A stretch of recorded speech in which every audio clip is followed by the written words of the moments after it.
want fuck me back, welcome me back. You wanna dance sad, you should welcome me back. You wanna fuck me back, welcome me back. You wanna till you fall, I can give you that. You want fuck me back, welcome me back. You wanna dance sad, you should welcome me back. You should welcome, you should welcome, you should welcome, you should welcome me back. You should welcome, you should welcome, you should welcome, you should welcome me back.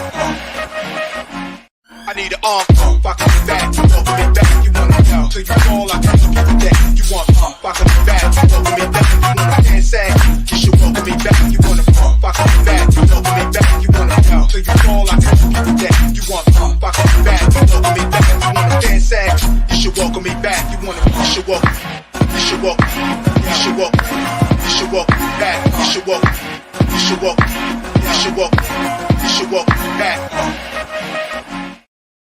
Mic check 1 2 1 2. What's going on, everybody? It is your boy Keith Roberson, aka Robe the King, and you are listening to The Adventures of Robe the King and His Unpopular Opinion. Today, doing another segment episode. Just trying to keep up with the times and stay up with what's going on, and then just stay in you guys' ear, right? Wanted to talk about this Michael B. Jordan interview that he had on the red carpet recently. There's been a lot of, I've made some comments, and it seems like people are really upset about this. But let me not say upset, but feel strongly, right? Feel strongly about, and we'll get into it, things that were said, and a lot of people felt like he did the right thing. A lot of people are applauding it. And I have to say that this show is called what it's called for a reason. So when we get back, I'm going to introduce the show. When we get back, we're going to talk about this Michael B. Jordan situation. And in my opinion, did he do the right thing? We'll be right back. This is The Adventures of Robe the King and His Unpopular Opinion. Check my heartbeat, ooh, you got me dizzy, I'm spinning around, turn my world upside down. Check my heartbeat, ooh, you're so sweet, and I just can't get enough, I just can't get enough. I can't explain it, you got me caught up in love, love I never thought right of, it was so tainted. My image of you, focused on everything I do. And yeah, you would, and still you would. Who'd have known that you would take it this far?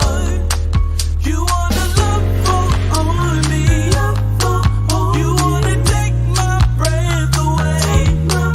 You wanna shoot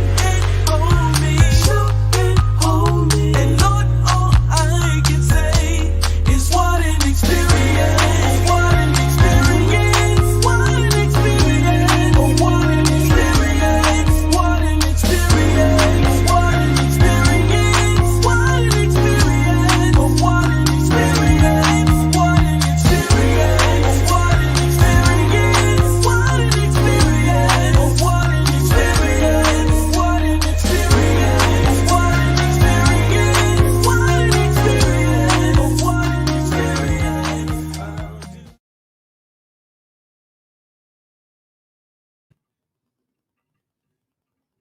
Of Creed 3. And we know each other. We go way back all the way to Chad Science in Newark. Okay. Corny kid, right?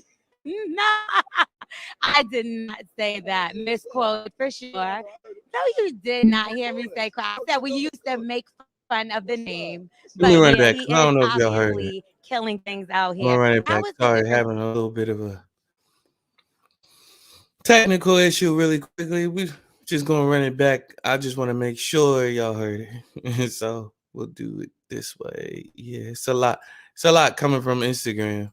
So this young lady, the young lady in with the red hair, her name is Laurel. She spells it kind of funny, but hey, whatever. That's her parents' business. So she's on the red carpet of the Creed premiere, and she's interviewing right now the Michael B. Jordan, right? And the rest is history. I'll let you hear what is talked about, and then I'll comment on it. director and the star of Creed 3. And we know each other. We go way back all the way to Chad Science in Newark, okay? The Corny kid, right? No, I did not say that. Misquoted for sure. No, you did not hear me say. I said we used to make fun of the name, but yeah, he is obviously killing things out here. How is the difference between you actually directing and working with the same people that you were directed with versus? It was awesome. It's a family vibe. Last nine years of my life, I spent on the Creed films. They're very supportive. Tessa, Felicia, Rashad, Wood Harris, people that see me grow up, and for the fact that I stepped behind the camera and finally got a chance to direct them, they loved it. They embraced it, and it was a wonderful experience. And was it difficult for you mentally because you're coming out of a different space? I didn't know he was doing that athletic kid. I mean, I was staying in it. This is about y'all. This ain't about Michael B. Jordan, the All director. right. So, it goes on, and Jonathan Majors comes in and interrupts the interview, which I absolutely hate when people do that. But Michael B. Jordan kind of helped him interrupt the interview. Everybody was like, "Oh yeah, that's what's up. He had a moment. Let him have his moment." And I'm like,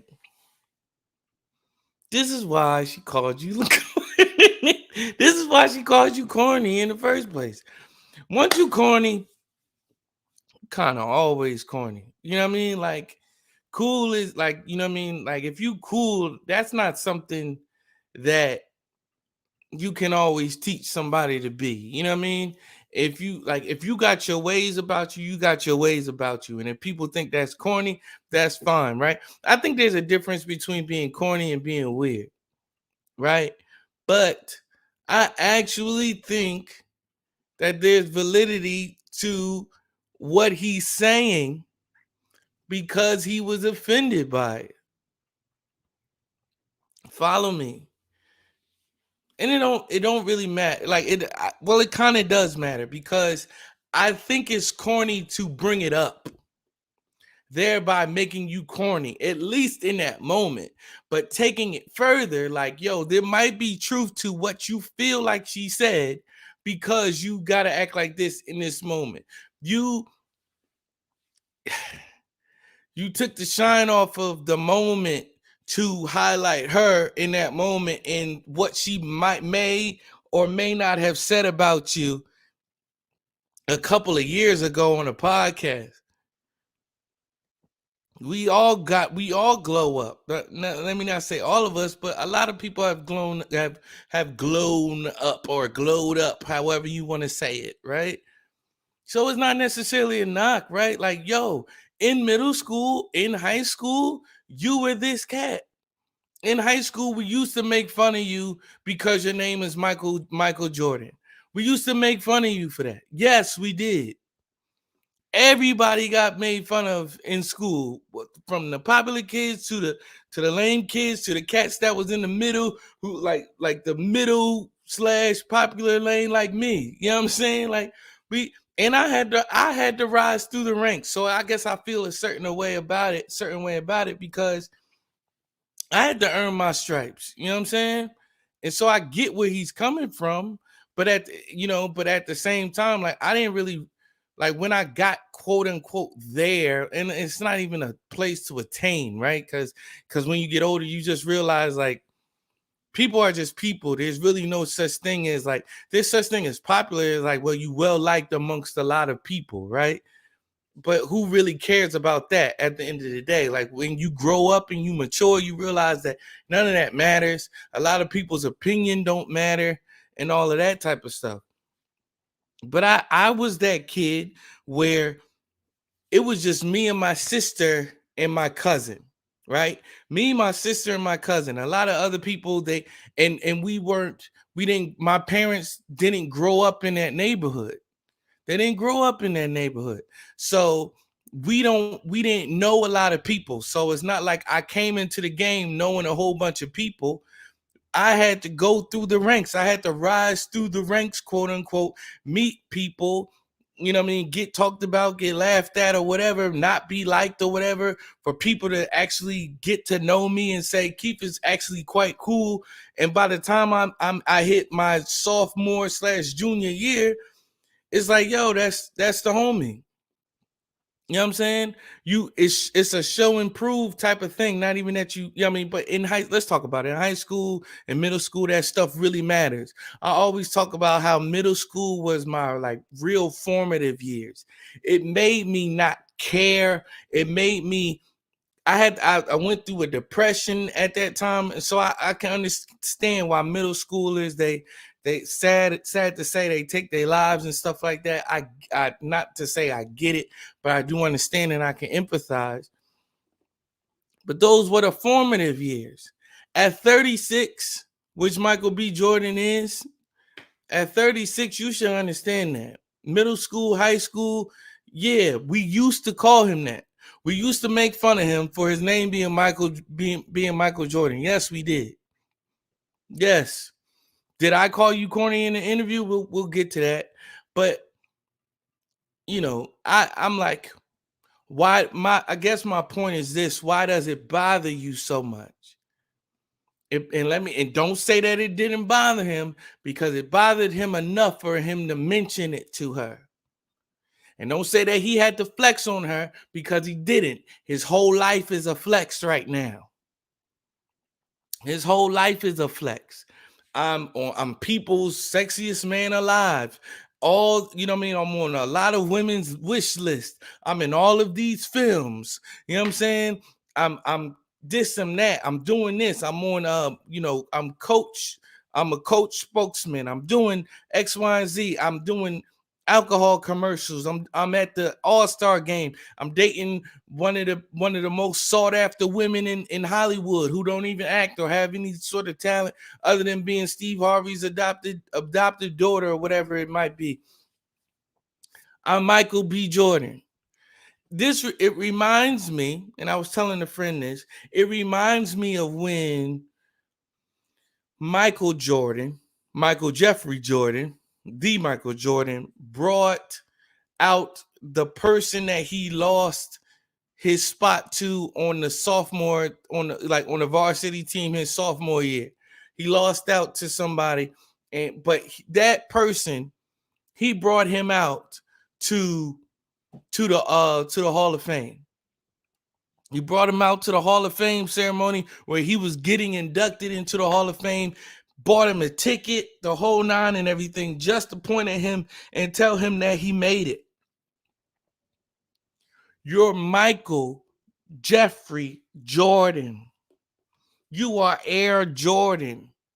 You are the Black Panther or Panther, whatever they called you. He had all of these names. You made it to the NBA, and you are arguably up until this point, you're arguably the greatest basketball player of all time. You got the most iconic shoes of all time, and you still felt like you had to bring that man and humiliate him to bring him out. And humiliate him because he beat you out on a basketball team in the 10th grade? Fam, the moment that you got drafted number 3, you made it. The moment that you got drafted number 3, you got your get back. The moment that your shoes sold what they sold, you did it. The moment that you went to UNC, the moment that you became a Tar Heel and I didn't, you did it. I think that is super whack. I do. And I think there's a lot of validity to what she's saying, which is why he was so upset, which is why he was so tight-faced talking to her, looking at her like this, like looking at her like side-eye, like, you know you was corny in middle school / high school. You know that. Cut it out. I don't understand the vitriol. I don't understand. But I do understand why everybody's happy about it. Like, and everybody's like, yeah, do your thing. I'm like, it's like, that's petty. My life is a flex. I would have respected it more if say you feel away, right? I'm not even going to mention it to you. I'm gonna say, yeah, we did see, yo, we did go to high school together. You know what I'm saying? Or if you found a cool way to do it, but you can't find a cool way to do it because you corny. That's corny. To me, at 33, people's actions are corny. Not just not how you dress, not how you talk, how you move and how you treat people. That's corny to me. And then you're like, yo, there's some validity to what you feel like she said because you feel hurt by it. Fam, you was on The Wire at 14 years old. You on HBO at 14 years old, and you care about that? I think it's whack, yo. I think it's whack. Here's in a perfect world. Here's in that perfect world. In that moment, I would have, and if I felt like if I had animosity or something towards her, I just would have gave her a hug or said hello and not gave her an interview. And then she would have, and then you know what I mean. Like I just would have been like, yo, you know what I mean. Hey, how you doing? Great to see you again, and kept it pushing. But I'm going to talk to you like, oh yeah, no, you did, yeah. Remember, I'm the corny dude. I'm the corny dude. Like that's corny, dog. That's corny. So yeah, you the corny dude from high school. Yeah, you are. And ain't no amount of money gonna make you uncorny. Ain't no amount of women gonna make you uncorny. Ain't no amount of status gonna make you uncorny. You are what you are, and you proving it. That's corny. That's whack. I wouldn't even have mentioned it. You know how many times somebody, you know what I mean, somebody that I'm cool with now that wasn't cool with me in middle school, you know what I mean, or you know what I mean, or maybe like a conversation comes up and I'm like, nah, you wasn't rocking with me back then. I was, you know what I mean, I don't really care now, but you know what I mean, they don't know till like late, like why you ain't say it? I'm like, cause that would have been I don't really care like that. But he cared, right? There's a certain way in which he views himself that he was upset that other people didn't view him as. I don't care. I don't care. Being famous don't make you uncorny. And I'll admit, maybe I got a little bit of bias because I'm not the biggest Michael B. Jordan fan.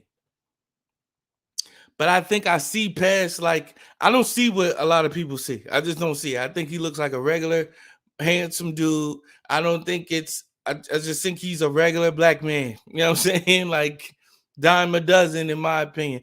But it's not for me to see. I'm a heterosexual black man, so it don't really matter to me. Y'all have a field day. Y'all have at it. If y'all see it, y'all see it. Praise God. But you know what I mean? The acting chops ain't there for me. And that's where I kind of get like, come on, man. Y'all gotta see, y'all can't be that blind. He ain't that fine to where y'all can't see that this dude ain't the greatest actor in the world. But that's neither here nor there. Or maybe it's both here and there. I don't know just yet. But what I'm saying is, that's corny. And if you weren't corny before, you're corny now. Because that was corny. Yo, it was great to see you. Yes, we do go way back. Look at us now. Take the high road. And maybe in his mind that was the high road. And why are you listening to he was like, yeah, I heard it. Why are you hearing this podcast? Who brought it to your desk? Who brought it to your table? Who told you to listen to this? That's who you need to be mad at. Like, why are you bringing this news to my table? Oh yeah, they called me corny. Like, and in his defense, even if it wasn't her saying anything, the person, her co-host, sounds exactly like her. So let's take a listen really quickly. But I just want to say, if you weren't corny before, Michael B. Jordan, you're corny now. I think that was very lame of you. And I think that's really lame of you, dog. To bring up a podcast from 2021 from 2 years ago to talk about it now. Fam, I'm at your red carpet event that for a movie that you directed and are starring in. You don't have to mention that. You don't have to mention it. Just check that out. Michael B. Jordan is just like a nice, corny guy. And I don't mean that as a slight, right? I don't mean it as a slight. Michael B. Jordan is a nice, corny guy. Corny don't have to be a bad thing. In this case, it is, though. Corny don't have to be a bad thing, but in your case, it is right now. Because there's two ways to be corny. There's to be corny the paid in full type of way. Like, yo, I just want to make my money, be at home with my lady, you know what I mean? Be chill, be out the way, you know what I mean? Like, yo, be a well-to-do type of person. I want to be corny in that way, right? There's a way to be corny, and then there's a way to be corny like this. Remember you said I was corny on your podcast 2 years ago? Like, fam, you win. You win the life contest, I guess, if this is what we were shooting for. I mean, we all know that the nice, corny guys treat you the best. We all know that the nice, corny guys treat you the best. So are you trying to shed this image? Bro, she's describing you to a T. It's known around the industry that you're corny. She's not the first person to say that about you. This was said about you before that. This was said on my podcast. So when I meet you and I say, yo, I'm from Jersey too, it cross your desk to thank God for the group chat podcast. When we talked about you years ago, when it was said like, yo, you shoot for the white girls and stuff like that because a lot of women clock your T and they know that, hey, corny guy might be handsome, but a corny guy. And it's okay for you to be corny. It's okay. Until you do something like this. Oh, it's so crazy. I went to school with Michael B. Jordan at a point in life. They don't sound alike. She sounds exactly, she has a very distinct voice. And we went to Chad Science together in Newark. And to be honest with you, we teased. And I don't like the way that she says Newark. If you from Jersey, you don't say Newark. You say Newark. N-O-R-K, Newark. Him all the damn time because his name was Michael Jordan. Let's start there. He was no Michael Jordan. He also would come to school with headshots. That's what he really mad at. He mad because you called him, you said he wasn't Michael Jordan. And back then, that was like he brought his headshots to school. Who there gonna give you a deal? Who there gonna sign you? I mean, the grind paid off, but I'm sure it didn't pay off by you bringing it to school, your headshots. That's corny. It is.